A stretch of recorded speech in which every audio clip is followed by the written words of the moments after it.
كلما سمع النداء. بسم الله الرحمن الرحيم. الحمد لله رب العالمين، والصلاة والسلام على خير خلق الله محمد وعلى آله وأصحابه أجمعين. اللهم ربي يا ربي صل وسلم وبارك وأنعم على روح نبينا محمد وعلى آله وأصحابه وسلم تسليما كثيرا. بەڕێزان و خۆشەویستان، خۆشحاڵ و شادومانین لە زنجیرەی سێهەمین لە بەرنامەی گەوهەری زانستخوازان بە ئێوەی خۆشەویست دەگەینەوە. لە زنجیرەکانی ڕابردوو باسی چەند خاڵێکمان کرد. یەکێک لە خاڵەکان بریتی بوو لەوەی کە وتمان پێویستە فێرخواز بزانیتن العلم عیبادە، بەدەستهێنانی علم، ڕێگای علم، عیبادەتە، بەندایەتیە لە بۆ خوای گەورە سوبحانەهو وەتەعالا. خاڵی دووەم وتمان دووەمین خاڵ زۆر مهمە لە بۆ فێرخواز و زانستخواز بزانیتن، ئەویش ئەوەیە کەوا کون على منهج السلف الصالح، لەسەر ڕێڕە و لەسەر ڕێگای سەلەفی صالح و پیاوانی چاک و پێغەمبەر و ئەصحاب و ئەتباعی ئەصحاب بیتن. خاڵی سێم گوتمان پێویستە فێرخواز ملازەمەت الخەشیە، هەمیشە و بەردەوام ترسی خوای گەورەی دڵدابی. و خاڵی چوارەممان باس کرد کە وتمان ئەویش بریتە دەوام المراقبە، هەمیشە و بەردەوام فێرخواز پێویستە حەز بە چاودێری خوای گەورە بکە سوبحانەهو وەتەعالا. و خاڵیش ترمان باس کرد لەو خاڵانە کە خاڵی پێنجەمین بوو، ئەویش بریتی بوو لەوەی کەوا گوتمان پێویستە فێرخواز بزانیتن القەناعەت والزەهادە، واتە ڕازی بە پشک و بەشی خوای گەورە بەو بەشەی کە خوا پێیداوە، و هەروەها زاهیدانە لە دنیادا بژیتن. ئەو خاڵانە لە حەڵقە و زنجیرەی یەکەم و دووەم لە خزمەت ئێوەی بەڕێز باسمان کرد. ئێستا لە زنجیرەی سێمین لەو بەرنامەیە باسی چەند خاڵیشتر دەکەین. یەکێک لەو خاڵانە کە باسی لێوە دەکەین التەحەلی بڕەونەقی العلم. معنای چییە؟ واتە پێویستە فێرخواز زانستخواز ئەهلی علم خۆی بڕازێنتەوە بڕەونەقی العلم، واتە بەو شتە جوانانەی کەوا لە زانست و زانیاری کە ئینسانی پێ جوان دەبیتن. لۆیە بەڕێزان و خۆشەویستان پێویستە ئەهلی علم، پێویستە فێرخواز، پێویستە زانستخواز، پێویستە ئەو کەسانی کە ڕێگای علمیان گرتیان حوسن السەمتی وەلهەیئە، واتە شەکل و شێوەی بەدەر بکەوی کە ئەهلی علمە، لە دەموچاوی، لە ویقاری، لە هەیبەتی بزاندرێتن ئەو کەسە بەڕاستی کەسێکی ئەهلی علمە و پڕعلمە، بەوەی بناسرێتەوە. یعنی لە شەکل و شێوەکەی خۆی بەڕاستی شەکل و شێوەیەکی جوانی هەبیتن، هەروەکو چۆن تەمەشا دەکەی خوای گەورە سوبحانەهو وتەعالا کە وەصفی ئەصحابی پێغەمبەر دەکا صلی الله عليه وسلم، دەفەرموێ سیماهم في وجوههم من أثر السجود. مەقسەد ئەوە نییە کابرا جلو بەرگەکی جوانی ئەوەی لەبەر بیتن بناسرێتەوە خەڵک بزانی بێ ئەوە مەلا فران، شێخ فران، کاک فران کەس نا، بەڵکو لە سیما و دەموچاوەکەی، لەو شەکل و شێوەی کە هەیەی لە تەنکی ڕیشێکی جوان، لە سیواکەکی سەربەرچی، بەوانە بزاندرێ ئەو کەسە ئەهلی علمە. ئەوەیە بەڕاستی کە ئینسان خۆی بڕازێنێتەوە بە خشلی علم و زانست و زانیاری. وەلهەدی صالح،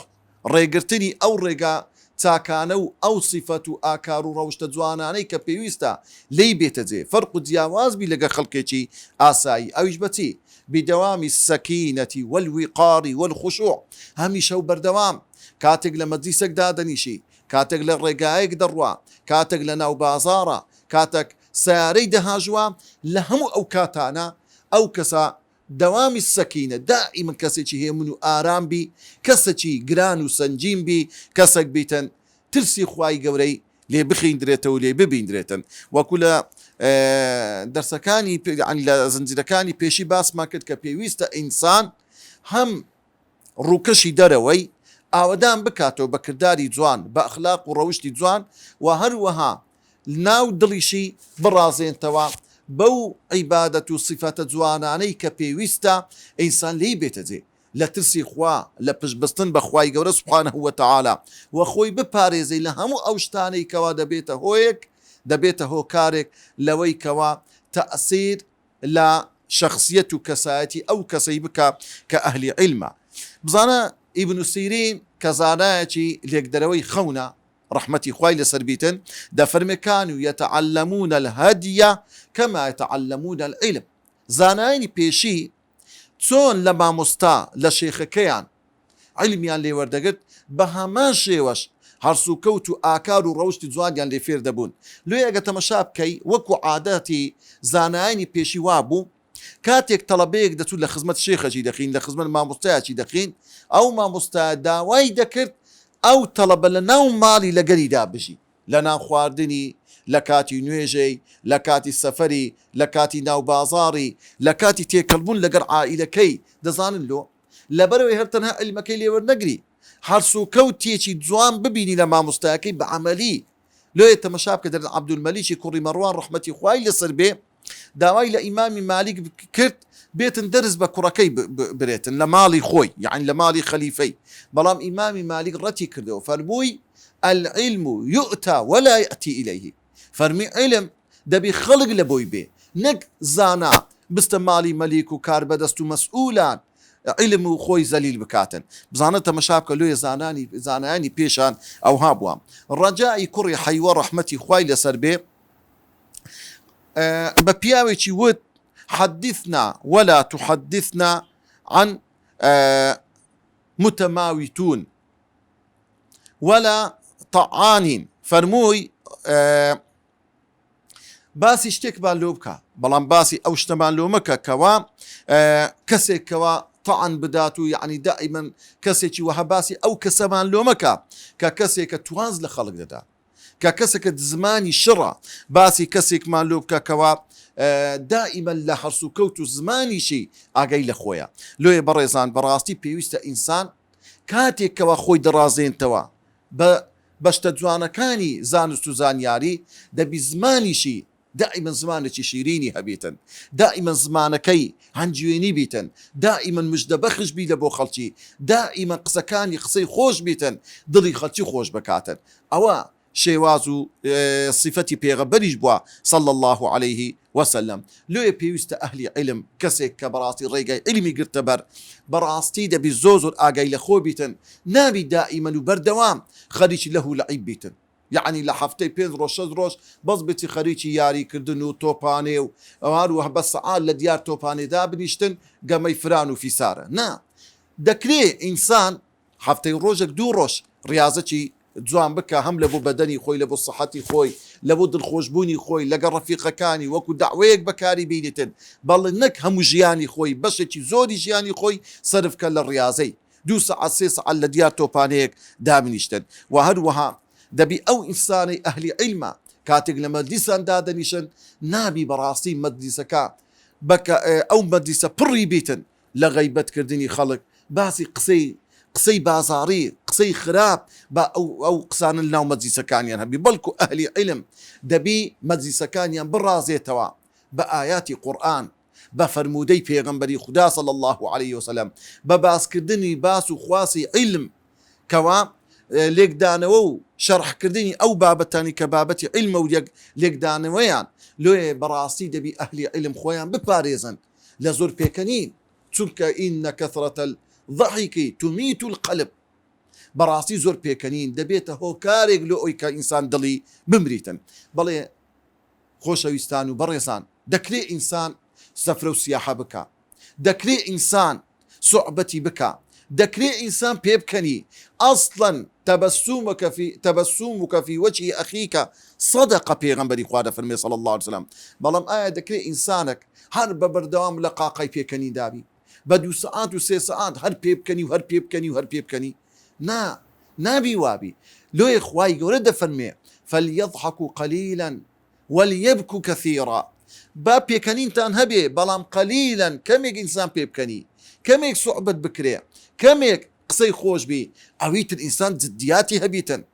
باسکردنی تەفسیری لێکدانەوەی ئاەتێک باسکردنی فەرمودەی پێغەمبەری خوا صلی الله عليه وسلم خەڵکیش کەیفیان بەو بابەتانە دێتن بەڕاستی خەڵکیش ئەو نەوع زانایانە ئەو نەوع فێرخوازانە ئەو نەوع فەقیهانە بەسەنگن لە ناو مەجلیس بەخوا درن پیاوەکی گران و سەنجیدا بەڕاستی ئەهلی عیلمە مەجلیسەکانی هەمووی دەڕازێتەوە بە وتار بە قسەی جوان بەشتی بەسوود لە بۆ خەڵکی ئەو کەسانە کەسانی خۆشەویستن زۆر جاران تەمەشا دەکەی یعنی لەناو ئەهلی عیلم لەناو فێرخوازان هەندێکی دەستچێنەوەکو کابرا مەسەرەن دێتن لوغزی بەکاردەینیتن مەتەڵ ئەرێ ئەو شتە کۆ جەمەتالی فقهی لەو بابەتانە ئەگەر ئەوە بەڕاستی یەکتر شکاندنەوە بیتن شتێکی زۆر خراپە مەسائیلی فقهی لێکدانەوەی بابەتەکان ئەوە شتێکی شەرعیە عیبادەتە و هەروە هەمایی سوود بەخشیە لە بۆ ئینسانەکان لۆی بەڕێزان و خۆشەویستان ئینسان دەبی بەڕاستی پێکەنینی لەسەر زاربی ڕووی خۆش بی دەبی سوحبەتی خۆش بکاتن وەکو پێغەمبەری خوا کردیتی صلی الله عليه وسلم بەڵام بە ڕێگای خۆی نابی سوحبەتێک بکەی ئەو سوحبەتە حاشاکی ڕووی ئێوەی بینەر و بیسەری بەڕێز ناڕاز بی پێغەمبەری خوا صلی الله عليه وسلم قسەی خۆش و سوحبەتی دەکرد قالوا يا رسول الله إنك تمازحنا ئەی پێغەمبەری خوا ئەتو سوحبەت دەکەی قسەی خۆشمان لەگە دەکەی پێغەمبەری خوا فەرمووی والذي نفسي بيدي لا يخرج من هذا إلا الحق سوێن بەو خودای گیانی منی بەدەستە و ڕوحی منی بەدەستە هیچ تەک لە زاری من ناتە دەرێ ئیلا حەق و ڕاست نەبیتن ئیلا قسەی باش نەبیتن لۆی بەڕاستی ئینسان ئەهلی عیلم بە تایبەت دەبی خۆی بپارێزیتن لەو صفەتە ناشرانەی کە صفەتی عەوامە کە صفەتی خەڵکی ئاساییە دەبی ئەتوو وەکو چرایەک ڕێگای خەڵکی ڕۆناک بکەوە زۆر جاروێ فەقەیەک مامۆستایەکی ئاینی لە ناو کۆمەڵێکی خەڵکە نابی ئەتوو بتاویەوە لە ناو خەڵکەی وەکو وان لە قاقەی پێکەنی بدەیت لە بەرجی عیلم بێ دەرێ بچێ ناو بەرجی جەهل و جەهالەت خوا پەنامە بدە نا بەڵکو دەبی ئینسان قسەی شەرعی ڕێک و پێکەنین سوحبەتی خۆش بەڵام بەشەکی دانی لە بۆ جدیات لە بۆ نەسیحەت و ئامۆژگاری چونکە ئەوە حەقی خوایە ئەوە حەقی برایە لەسەر برا ئەوەی لە بیر نەکەی ئینسان پێویستە ئاگادار بی بەڕاستی ئەحنەفی کوڕی قەیس ڕەحمەتی خوای لەسەر بێ دەفەرموێ جنبوا مجالسنا ذكر النساء والطعام بەخوا دوشتی زۆر جوانە زۆر بەداخەوە زۆر جانە خەڵک گلەی دەکا دەرێ مەجلیسی مەلایەن بەس باسی ئافرەت و باسی خواردنە والله وحیف و مخابنە نابی ئەهلی عیلم وابیتن دەبی مەجلیسی ئەهلی عیلم باسی خوا و پێغەمبەر بی صلی الله عليه وسلم نەک باسی خواردنەوە نەک باسی خواردن و ئافرەت ئەوە حیفە بەڕاستی ئەهلی عیلم بەو شێوەیە بیتن و هەروەها من أكثر من شيء عرف به دەبین زۆر زار دەرێن مامۆستا فران نوکتە بازە هەر بەو نەسەی بۆن خەڵکی عەوامەها دەرێن نوکتە باس یعنی کو کۆتر باسەیە کو فران کەسەی مەسەرەن بەو شێوێن بە صفاتێکی ناشرین دەناسرێ بەڕاستی ئەوە عیبەتی زۆر گەورەیە بەسە ئینسان دادەشتێتەوە ئینسان دەبی ئاگدار بی بەڕاستی لۆی بزانە یەک لە پیاوچە هەر ئەحنەفی کوڕی قەیس دەفەرمێ ئینی ئوبغض الرجل بەڕاستی ئەمە ڕکم لە پیاوەک دەبتەوە پیاوەک لەکەنە من زۆر بێقەدر و بێقیمەت دەبی یەکون وصافا لفرجه وبطنه کە باسی زجی خۆی بکە باسی خواردن بکە باسی ئافرەتان بکاتن باسی ئەو شتانە بکاتن لۆیە پێغەمبەری خوا صلی الله عليه وسلم لە فەرمودەیەک دەفەرمێ إن من شر الناس دەفەرمێ إن شر الناس عند الله منزلة يوم القيامة خراپترینی خەڵک پلەو پایی لەکن خوای گەورە لە ڕۆژی قیامەتێ چێیە رجل يفضي إلى امرأته وامرأة تفضي إلى زوجها ثم ينشر سرهما پیاوێک دەستە لای خێزانی خۆی کە حەلالە شتێکی شەرعیە یان ئافرەتێک لەکن کۆمەڵە ئافرەتێک باسی بینی خۆی و مێردەکەی بکاتن پێغەمبەر دەفەرمێ صلی الله عليه وسلم باسکردنی ئەو سڕ و نهێنیە ئەو کەسە هەندە مەبغوزە لەکەن خوا خراپترین پلە و پای هەیە لەکەن خوای گەورە چژن بیتی پیاوبی لۆی ئەهلی عیلم دەبی خۆی بپارێزی لەو بابەتە ئەو حەدیسە ئیمامی موسلیم ڕیوایەتی کردیان دێینە سەر صفەت و گەوهەری حەفتەمی لەو گەوهرانەی پێویستە زانستخواز خۆی پێ بڕازێنتەوە ئەویش ئەوەیە تەحەلە بالمروءە معنای چییە واتە پێویستە ئەهلی عیلم زانستخواز و فێرخواز خۆی بڕازێنتەوە بە صفاتی پیاوانە بە صفاتی پیاوەتی مروءەی عنی پیاوەتی ڕجولەتی تێدابی مەردایەتی تێدابیتن لە هەموو صفاتە پیاوەتیەکان لە پێشەوە بیتن نابی ئەهلی عیلم بەڕاستی لە صفاتی پیاوەتی لە صفاتی مەردایەتی تێدا نەبیتن لۆی بزانە تەمەشاکە کاتێک سەحابە کە وەصفی پێغەمبەر دەکەن صلی الله عليه وسلم دەفەرمون کانە صلى الله عليه وسلم من أشجع الناس پێغەمبەری خوا صلی الله عليه وسلم چاو نەترسترین کەس ئازاترین کەس مەرترین کەس بووە کاتێک کە لە غەزایەکان دەبووە گەرمەی شەڕ سەحابەکان دەرێ كنا نحتمي برسول الله صلى الله عليه وسلم ئێمە خۆمان لە پەنای پێغەمبەر دەنا پێغەمبەرمان دەکردە قەلغان دەچوینە پەنای پێغەمبەر صلى الله عليه وسلم پێغەمبەری خوا ئەوەندە مرد بوو ئەوەندە بەغیرەت بوو ئەوەندە چاو نەترس بوو وهروها پێغەمبەری خوا صلى الله عليه وسلم خاتو عائشة دەفەرمێ كان رسول الله صلى الله عليه وسلم أجود الناس پێغەمبەری خوا زۆر سەخی بوو لە هەموو خەڵکێک سەخیتر بوو پێغەمبەری خوا صلى الله عليه وسلم وكان أجود من الريح المرسلة لە بای شەماڵ خێراتر بوو لە بەخشی لە ماڵ لێ ئەهلی عیلمیش دەبی وابی نابی چاول لە دەستی خەڵک بی دەبی پیاوەتی و مەردایەتی تێدا بیتن ئەگەنە بەڕاستی ئەو صفاتانە زۆر میمە صفاتی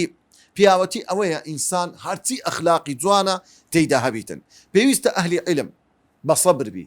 لە سەبر دەبی لە پێشەنگی خەڵکان بیتن پێویستە ئەهلی عیلم نەرمونیان بی لە صفەتی نەرمونیانی لە پێشەوەی هەموو خەڵکانێک بی پێویستە ئەهلی عیلم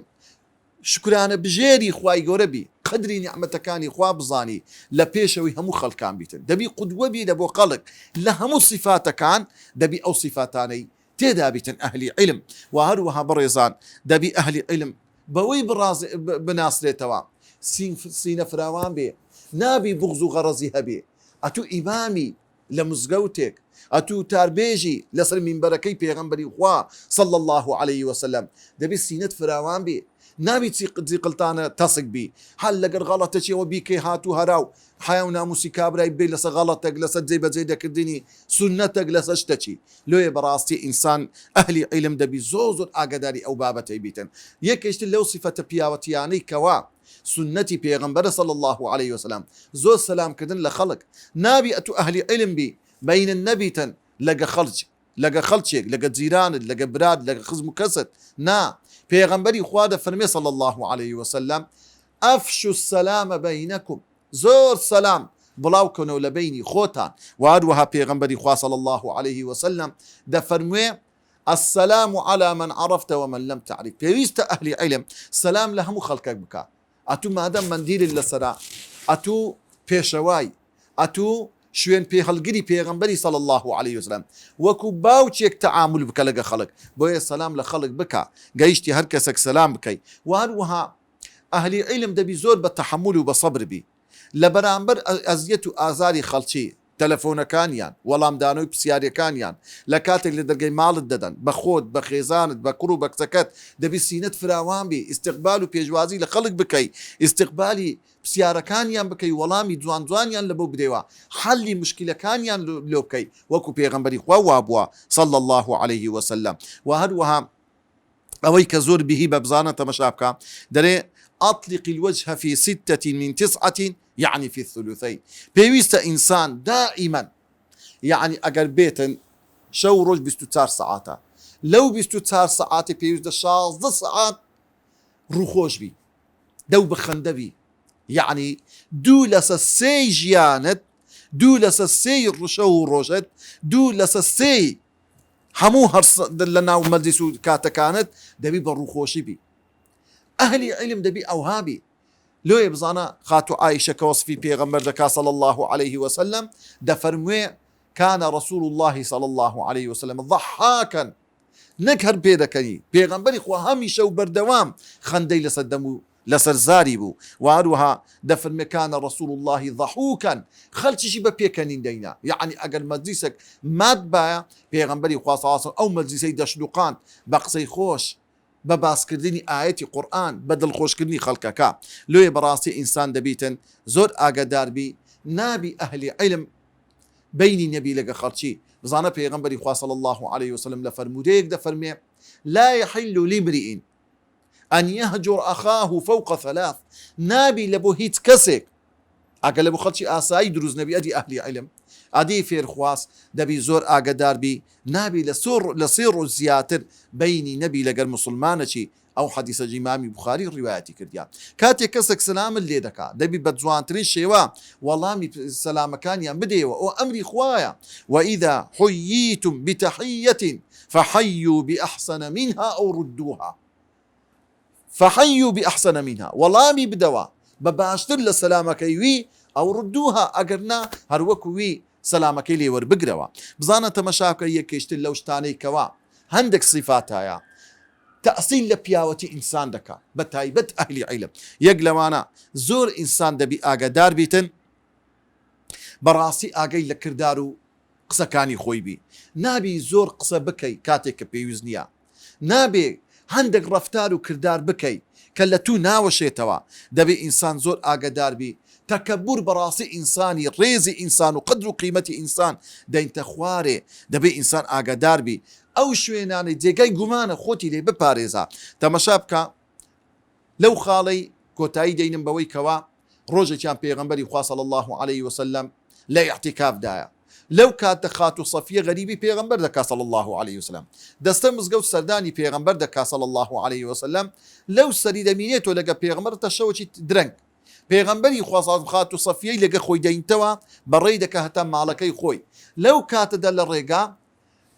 یەک لە سەحابەکان دەیگاتێ، دوسێ سەحابە ڕاوەستاینە پێغەمبەری خوا صلی الله عليه وسلم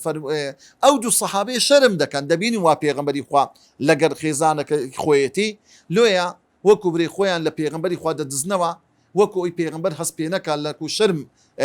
دایان دەگریتن. پێغەمبەری خوا بانجیان دەکە فەرمی وەرن ئەوە سەفیەی خێزانمە.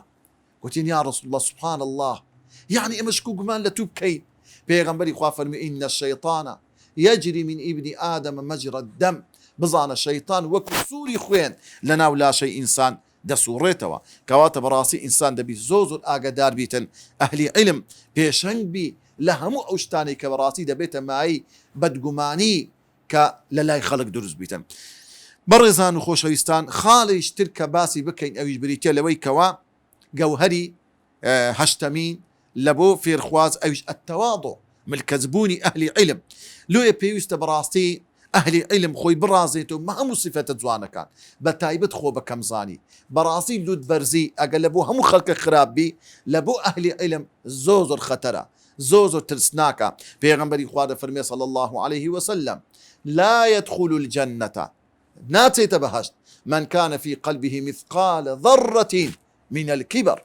هەر کەسێک بە قەدای تۆسقالێک مثقالە زەڕەیەک کیبری هەبێ، تەکەبوری هەبێ، خۆ بە گەورە زانینی هەبێ ناچێتە بەهەشت. لوتبەرزی دەکەی بە عیلمەکەت بزانە وفوق كل ذي علم عليم. هەرچەندی عالمی لە تو عالمتر هەیە. لێ بزانە شاعیرێک کە دەڵێ هەرچەندی بزانی ئیندە دەزانی کە هیچ نازانی. چەندی بزانی ئەوجە دەزانی تێدەکەی کورە تو زۆر لە پاشی. عالیم زانایانی زۆر لە تو گەورەتر هەنا، زۆر لە تو زاناتر هەنا، لە تەمەنی تو بچووکتر زۆر لە پێشەویت تونا. کەواتە بەڕاستی ئینسان دەبی زۆر ئاگادار بیتن. لێ زانایان قسەچیان هەیە دەفەرمونون من لم يتحمل ذل التعلم دەفەرمێ هەر کەسێک تحملی ئەوەی نەکا خۆی بە ملکەتی نیشان بدا لە بۆ وەرگرتنی عیلم دەبێ هەموو ژیانی خۆی بەڕێ بکە بە نەزانی. لۆیە بەڕاستی ئینسان کاتێک ملکەتە و خۆ بە کەمزانە ئەو کەسە وا دەبیتن کە ئەو کەسە بەڕاستی کەسێکی علم وەردەگری واروها سوود لە عیلمەکەی وەردەگری. لۆیە دوو صفەتمان هەیە کە لە حەدیسی پێغەمبەر صلی الله عليه وسلم هاتووە. پێغەمبەری خوا دەفەرمێ الخویەلا. کەلیمەی خویەلا لەگەڵ تەکەبور چییە؟ خویەلا ئەوەیە کابرا یەتەخەیەل، هیچ نازانی بەڵام خۆی پێ زۆر زانە، لە خەیاڵی خۆی وایە کە عالیمێکی زۆر گەورەیە، لە خەیاڵی خۆی پێی وایە دەوڵەمەندێکی زۆر باریزە، بەوەی هەر دەخەڵەتێ و هەروەها